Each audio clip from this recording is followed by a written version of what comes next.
cat is gone, less entertaining. Here is a augmented matrix that's been row reduced. The first step is always to extract into equation form.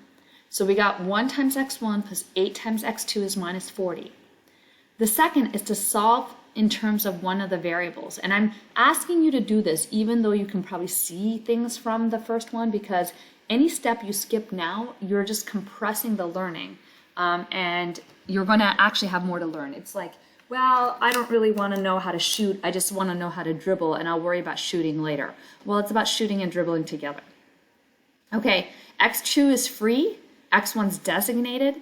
x1 has a prescription minus 8x2 minus 40, and x2 doesn't have a prescription, so x2 is free.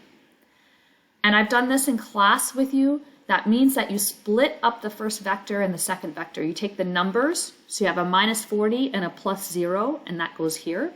And the minus 8x2 and the x2 goes here. And then you write it this way. You factor out the x2, and you get minus 8 and 1 here, and minus 40 and 0. This is maybe the 5th time you're seeing it, so it should look less and less weird. All right, so you can do some easy things here. For example, you can plug in they're forcing you here. They want you to plug in x2 equals 0. And if x2 is 0, then x1 is minus 40. And I can see that here. If x2 is 0, the first vector drops out, and I'm just left with minus 40 and 0. The other one, I actually had to do some stuff with the algebra equation up here, but usually it's not necessary. Usually you have to find maybe 2 solutions off of here, and they're forcing you to make sure that y is 0, the y value or the x value is 0.